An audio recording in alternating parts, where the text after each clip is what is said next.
কিন্তু এটি আসলে ঘর নয়। এই রঙিন কাপড়ের তলেই রয়েছে এক পুরনো কবর। এটি এমন এক জায়গা যেখানে পা পড়েছে স্বয়ং বড় পীর হযরত আব্দুল কাদির জিলানী রহমতুল্লাহ আলাইহির আপন নাতির।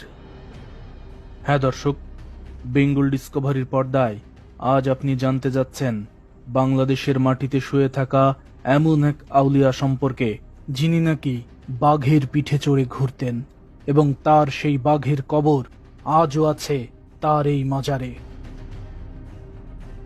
হ্যাঁ দর্শক, প্রখ্যাত এই আউলিয়ার মাজারের ভেতর বাহির কোথায় কি আছে আজকের ভিডিওতে দেখাবো সব কিছু।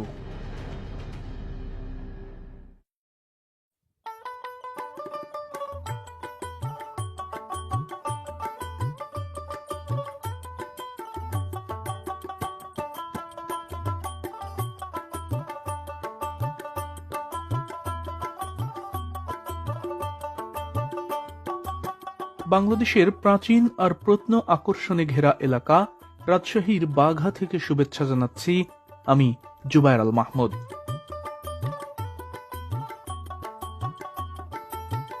দর্শক মণ্ডলী, সবুজে ঘেরা এই গ্রামীণ পথ ধরে আজ আমি আপনাদের নিয়ে যাচ্ছি এই অঞ্চলেরই প্রখ্যাত আউলিয়া হযরত সৈয়দ করম আলী শাহ রহমতুল্লাহ আলাইহির মাজারে, যার অবস্থান রাজশাহী জেলার বিড়ালদহে।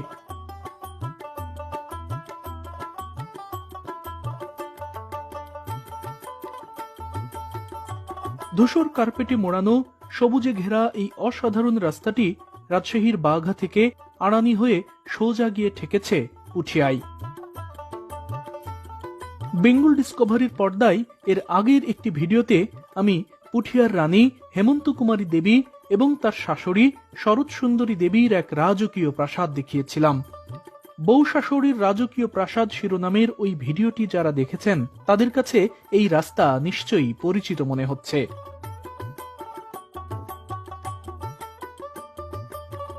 হ্যাঁ দর্শক, গাছগাছালিতে পূর্ণ সবুজে ঢাকা এই গ্রামীণ পথ ধরেই আজ আমি যাচ্ছি পুঠিয়ার মাটিতেই শুয়ে থাকা এক প্রখ্যাত আউলিয়ার দরগায়।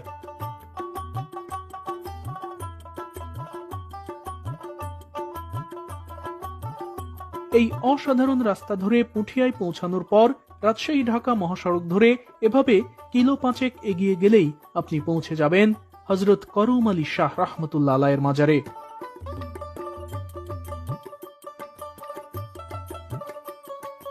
রাজশাহী শহর থেকে বিখ্যাত এই আউলিয়ার মাজারের দূরত্ব 21 কিলোমিটার, আর উত্তরবঙ্গের বিখ্যাত বানেশ্বর বাজার থেকে দূরত্ব মাত্র 3 কিলোমিটার। দর্শক মণ্ডলী, রাজশাহীর প্রথম ইসলাম প্রচারক হযরত তুরকান শাহ রহমতুল্লাহ আলাই এবং আরেক বুজুর্গ হযরত শাহ মখদুম রূপস রহমতুল্লাহ আলাইয়ের সঙ্গে সুদূর বাগদাদ থেকে যে কয়জন আউলিয়া বাংলায় ইসলাম প্রচারের জন্য এসেছিলেন তাদেরই একজন হযরত সৈয়দ করম আলী শাহ রহমতুল্লাহ আলাই।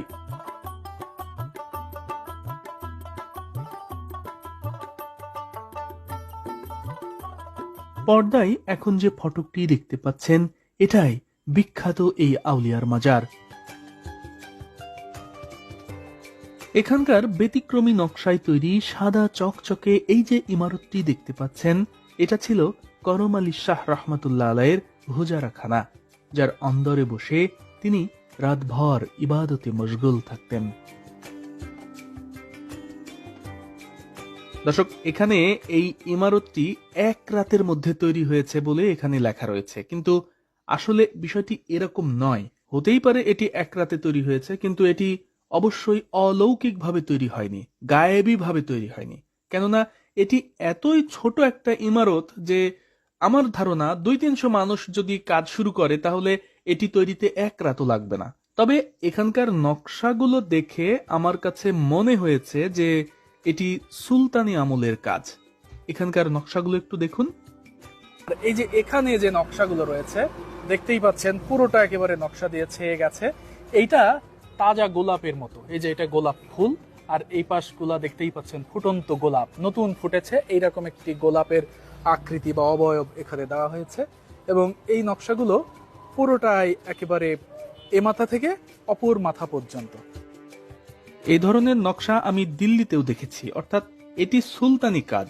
হজরত করম আলী রহমতুল্লাহ আলাই, হজরত শাহ মুকদুম রূপস রহমতুল্লাহ আলাই এবং হজরত তুরকান রহমতুল্লাহ আলাই সহ আউলিয়াদের বিশাল যে দল রাজশাহীতে যখন আগমন ঘটেছিল তখন দিল্লির সিংহাসনে ছিলেন মুসলিম বাদশাহ গিয়াসউদ্দিন বলবন।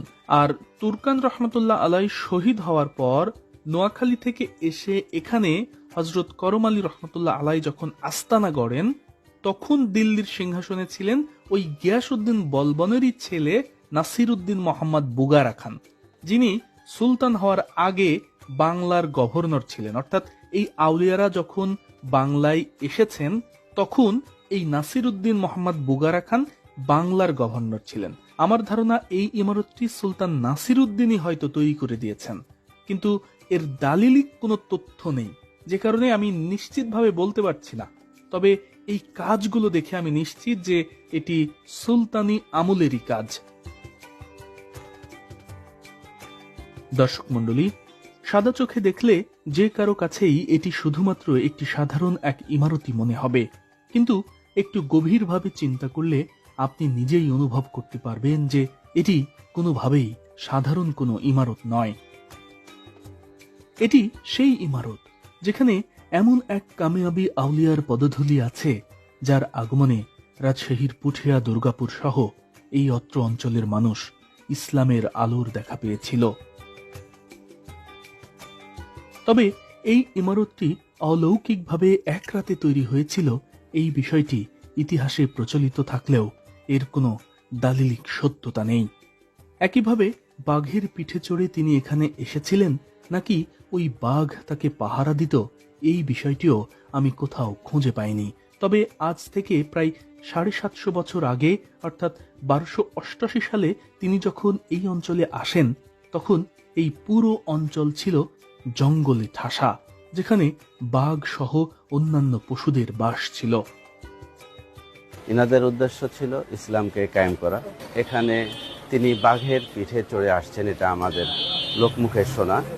তো সে বাঘের কবরটা ভেতরে আছে, সেটা আমরা সুন্দরভাবে বাঁধাই করে রেখে দিয়েছি। পাশে ওনার মাজার। রাজশাহীতে হজরত তুরকান শাহ রহমতুল্লাহ আলাই যখন শহীদ হন, তখন তিনি এবং হজরত শাহ মুকদুম রূপস রহমতুল্লাহ আলাই ইসলাম প্রচার করছিলেন নোয়াখালী অঞ্চলে। আজকের রাজশাহী বা ওই সময়ের মহাকালগড়ে কাফেরদের হাতে হজরত তুরকান শাহ রহমতুল্লাহ আলাইয়ের শহীদ হওয়ার খবর শুনে তারা দুজনই নোয়াখালী থেকে এই অঞ্চলে চলে আসেন এবং বিভিন্ন জঙ্গলে আস্তানা গড়ে ইসলাম প্রচার করতে থাকেন। হজরত করম আলী শাহ রহমতুল্লাহ আলাই আস্তানা গড়েছিলেন এখানে, আর হজরত শাহ মুকদুম রূপস রহমতুল্লাহ আলাইয়ের আস্তানা ছিল প্রাচীন মহাকালগড় বা আজকের রাজশাহীতেই। জনশ্রুতি আছে নোয়াখালী থেকে হজরত শাহ মুকদুম রূপস রহমতুল্লাহ আলাই রাজশাহী এসেছিলেন কুমিরের পিঠে করে, আর হজরত করম আলী শাহ রহমতুল্লাহ আলাই এসেছিলেন বাঘের পিঠে চড়ে, যে বাঘের কবর আজও আছে এখানে। দর্শক মণ্ডলী, আমি এখন কথা বলছি সেই বাঘের কবরের সামনে থেকে। নিশ্চয়ই দেখতে পাচ্ছেন এখানে লেখা রয়েছে যে এটি একটি বাঘের মাজার, অর্থাৎ এখানকার আউলিয়া এই বাঘের পিঠে উঠেই এখানে ইসলাম প্রচারের জন্য এসেছিলেন, এবং ওই বাঘ যখন মারা যায় তাকে এখানেই সমাহিত করা হয় এবং তার পরবর্তীতে বাঘের কবরটি এভাবেই সংরক্ষণ করা হয়। তবে বাঘের এই কবরটি এমনভাবে সংরক্ষণ করা হচ্ছে, হঠাৎ দেখলে অথবা এই বাঘের মাজার লেখা রয়েছে এই সাইনবোর্ডটি উঠিয়ে দিলে যে কোনো মানুষ মনে করবে যে এটি হয়তো কোনো মানুষেরই কবর। তবে সেটি মনে করার কোনোই কারণ নেই, কারণ এই কবরটি উত্তর দক্ষিণের দিকে বা উত্তর দক্ষিণমুখী করে কবরটি দেওয়া হয়নি। এটি আসলে পূর্ব পশ্চিমে লম্বা করে কবরটি দেওয়া হয়েছে। অর্থাৎ এই যে কবরটি দেখতে পাচ্ছেন, এই কবরটির অপর পাশটা পশ্চিম দিক এবং বাঘের মাজার লেখা রয়েছে যে দিকটায়, এই পাশটা পূর্ব দিক, এবং এই পূর্ব পশ্চিমে লম্বা করেই এই কবরটি দেওয়া হয়েছে। ফলে খুব সহজেই বোঝা যায় যে এটি আসলে কোনো মানুষের কবর নয়। এবং এটি বোঝার জন্য আরো একটি বিষয় আছে যে এখানে যে বাঘের কবরটি দেখতে পাচ্ছেন তার পাশেই এই পাশেই কিন্তু যে এখানকার যে আউলিয়া তার ওখানে কবর রয়েছে। আমি আপনাকে যদি এই কবরটি দেখাই তাহলে আপনি বুঝতে পারবেন যে এটি কিন্তু দেখেন উত্তর দক্ষিণে যে কবরের যে মুখ সেটি দেখেন, এটি কিন্তু উত্তর দক্ষিণে, দেখেছেন? দর্শক মণ্ডলী, হযরত করম আলী শাহ রহমতুল্লাহ আলাই এখানে আস্তানা গড়ে নীরবে নিভৃতে আল্লাহর একমাত্র মনোনীত ধর্ম ইসলাম প্রচার করতে থাকেন। ইসলামের শান্তির বাণী শুনে বছর খানেকের মধ্যেই মানুষ দলে দলে ইসলামের পথে ধাবিত হতে থাকে। রাজশাহীতেও ইসলাম প্রচার করে এভাবেই মুসলিমদের সংখ্যা বাড়াতে থাকেন হযরত শাহ মখদুম রূপস রহমতুল্লাহ আলাই। এরপর মুসলিমদের সংখ্যা যথেষ্ট সংখ্যক হয়ে গেলে হযরত করম আলী রহমতুল্লাহ আলাই এবং রাজশাহীর হযরত শাহ মখদুম রূপস রহমতুল্লাহ আলাই নিজেদের অনুসারীদের নিয়ে ঝাঁপিয়ে পড়েন এই অঞ্চলে নর বলি দেওয়া সেই অত্যাচারী শাসক দেওরাজ এবং তার পুত্রদ্বয়ের ওপর। 4 দফার সেই যুদ্ধে ইসলামেরই জয় হয়। সেই থেকে আইএমএ জাহিলিয়াতের মতো লৌমহর্ষক যুগ থেকে মুক্তি পায় রাজশাহী অঞ্চলের মানুষ। আমি এখন দাঁড়িয়ে রয়েছি সেই প্রখ্যাত আউলিয়া হযরত শাহ করম আলী রহমতুল্লাহ আলাইয়ের পবিত্র মাজারের সামনে, অর্থাৎ আমার পেছনে যে জায়গাটি দেখতে পাচ্ছেন সেখানেই তিনি চিরনিদ্রায় শায়িত রয়েছেন, সেখানেই অর্থাৎ এর ভেতরেই তার কবর। এবং এখানে একটি বিষয় লেখা রয়েছে মাজারের ওপরে, অর্থাৎ কবরের ওপরে, মাজারকে সামনে রেখে সেজদা করা নিষেধ, এবং এই বিষয়টি এখানে স্পষ্টভাবে লেখা রয়েছে এবং এটি এখানে কঠোরভাবে মানা হয়। হ্যাঁ দর্শক, এটাই প্রখ্যাত আউলিয়া হযরত করম আলী শাহ রহমতুল্লাহ আলাইয়ের কবর, যার প্রকৃত নাম হযরত আলী মুকাররম শাহ রহমতুল্লাহ আলাই। 1667 সালে চাঁদ খান নামের এক সওদাগর এই কবরটি সর্বপ্রথম পাকা করে দেন বলে জানা যায়।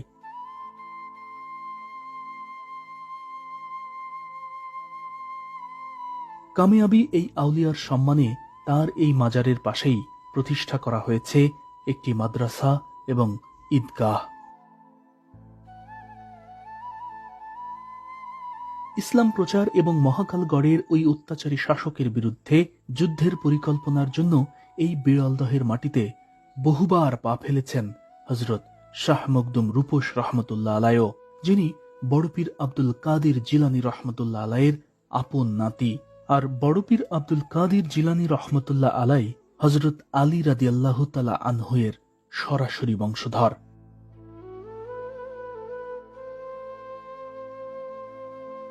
হযরত করম আলী শাহ রহমতুল্লাহ আলাই শুধুমাত্র একজন খ্যাতনামা সুফি সাধকই ছিলেন না, বরং তিনি ছিলেন একজন আলোর দিশারি, একজন মুজাহিদ, যার আগমনের মধ্য দিয়ে এই অঞ্চলের মানুষ যেমন পেয়েছিল ইসলামের আলোর দেখা, তেমনি চিরতরে উৎপাটন হয়েছিল সকল কুসংস্কার, অত্যাচার আর নর বলি দেওয়ার মতো নারকীয় প্রথা।